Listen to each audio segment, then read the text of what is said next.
So the first global leader for tomorrow of 1994 I want to talk about is Brian McNamee. He was the CEO and managing director of CSL, the Commonwealth Serum Laboratories, from 1990 to 2013. He left there for 5 years and returned as the director of CSL in February 2018. And later that year, he also became the chair. In case you didn't know, CSL was government owned, but in 1994, it was privatised under Brian McNamee's watch in the Keating government. It is known as the worst privatisation deal ever entered into by the Australian government. CSL became a multi-billion-dollar private biopharmaceutical company that was sadly responsible for the contaminated blood scandal and more recently manufactured AZ here in Australia. Now, what's very interesting is that Brian was chosen to run CSL by another World Economic Forum member. He was headhunted in 1989 by the then Industry Minister, John Button, to become the director of CSL with the ultimate aim of privatising it. Further information on this fact can be found in detail here in this 2012 article by the Sydney Morning Herald. Now, what's important to know about John Button is that he was heavily tied to the World Economic Forum until his death in 2008. I actually posted a screenshot on Open Voice of this list just a few weeks ago. So this was the participants in the World Economic Forum's IGWEL meetings in 1984. And IGWEL stands for the Informal Gathering of World Economic Leaders. It was another program that was a precursor to the Global Leaders for Tomorrow and the Young Global Leaders programs. He was on that list, which also included the then Premier of Tasmania, Robin Trevor Gray, and also, so Robin Trevor Gray is here. Also note Raymond Barre, former Prime Minister of France, because I'll be referencing him a little bit later. And also on this list, amongst many other prominent people at the time and to this day, was Pierre Elliott Trudeau, the Prime Minister of Canada. You can find this booklet online. It's still available. And it's called The First 40 Years Book from 1971 to 2010. So John Button was a member of the Labor Party, and he was also a member of the Fabian Society and the World Economic Forum and so much more. He also counted George Orwell's writings as some of his favourite. And so he was the one who headhunted Brian McNamee in his role at CSL.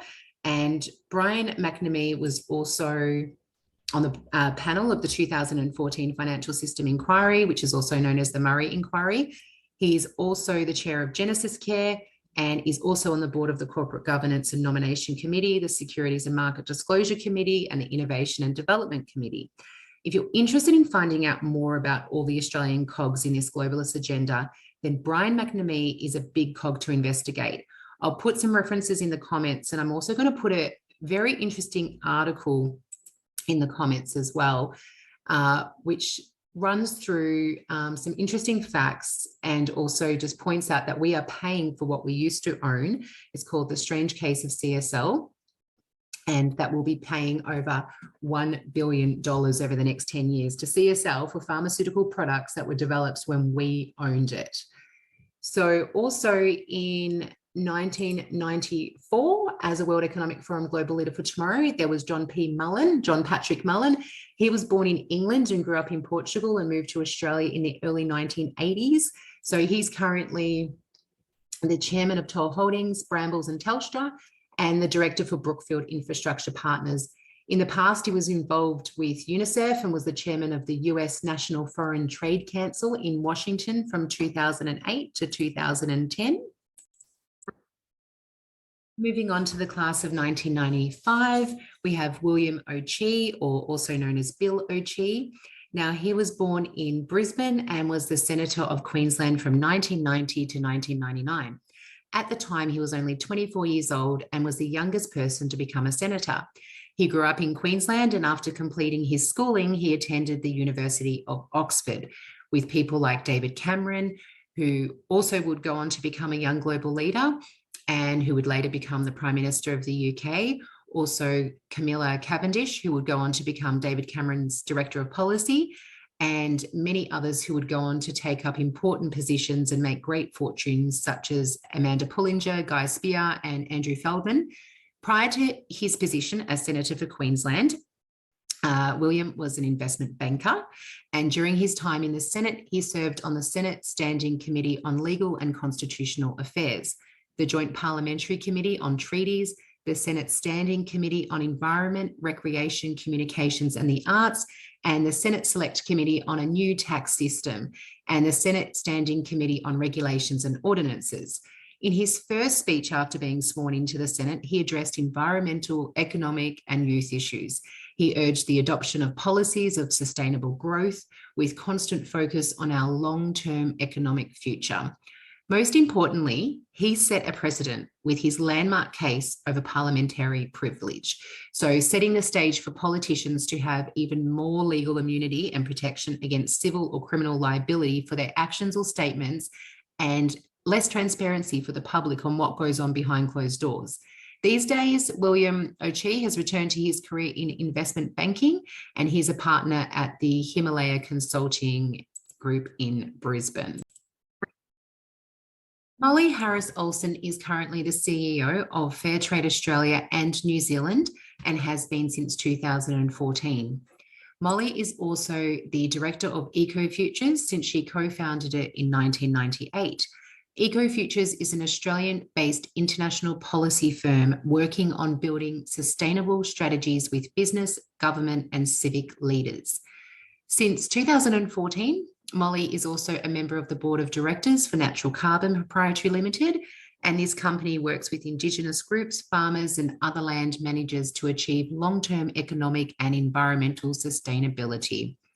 Since 2017, Molly has been a member of the board of directors for the Global Reporting Initiative, which is the independent international organisation that helps businesses and other organisations take responsibility for their impacts by providing them with the global common language to communicate those impacts. They provide the world's most widely used standards for sustainability reporting, which is the GRI standards. And this is also, of course, a World Economic Forum organisation.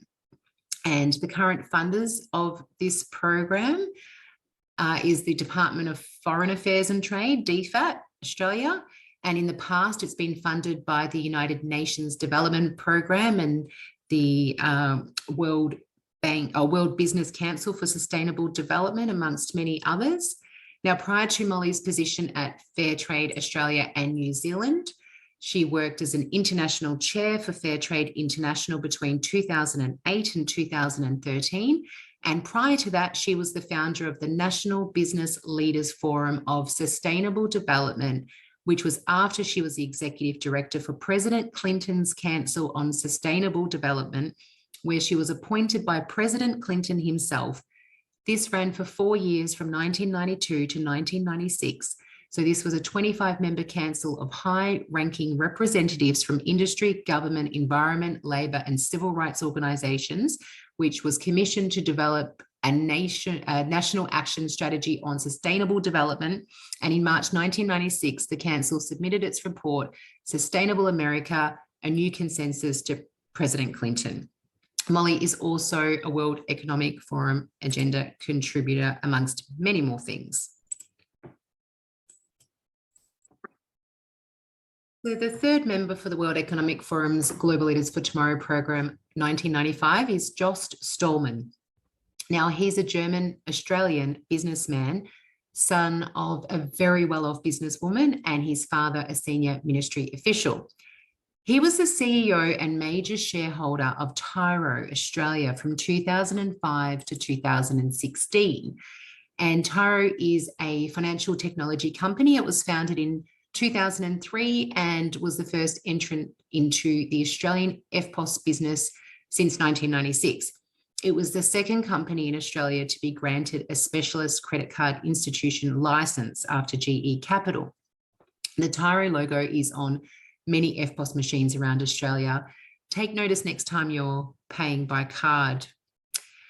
And Jost has a website where you can find many articles about his involvement with shaping the digital economy and global governance. And if you go into his media section, you can even see him here with Scott Morrison, Prime Minister of Australia, before Scott Morrison was the Prime Minister of Australia. So Jost began his career working on a study analysing the German small business administration policy for the planning office of the French government under Prime Minister Raymond Barre. Raymond Barre was very involved with the World Economic Forum and was also one of the participants in the IGWEL meetings, which I was talking about at the start of the video with John Button and Pierre Trudeau. And not only was he a participant in the IGWEL program, but he was also the chairman of the symposium. Now, Jost Stallman then worked for the Boston Consulting Group for 3 years in the early 1980s, also known as BCG. They are a World Economic Forum partner. At the time of becoming a World Economic Forum Global Leader for Tomorrow in 1995, he was and had been the founder, CEO, and chairman of CompuNet. He started this company in 1984 and he made millions and millions of dollars before selling it to GE in 1996. And he was paid off handsomely for that. He then worked for GE as the president of Information Technology Solutions for Europe. On a side note, CompuNet was acquired by Computer Center in 2004. And they are a massive technology company that delivered digital transformation to business. They share many of the same partners with the World Economic Forum, and they're all about sustainability. And by 1998, Jost was the Shadow Minister of the Economy and Technology in Germany, spent time with other business ventures, and then took the position of CEO for Tyro. And he was also a major shareholder as well.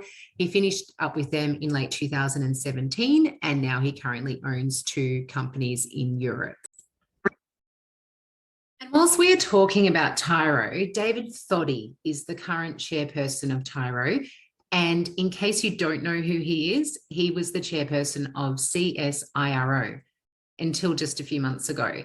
Yes, CSIRO, the Commonwealth Scientific and Industrial Research Organisation, which is an Australian government agency responsible for scientific research.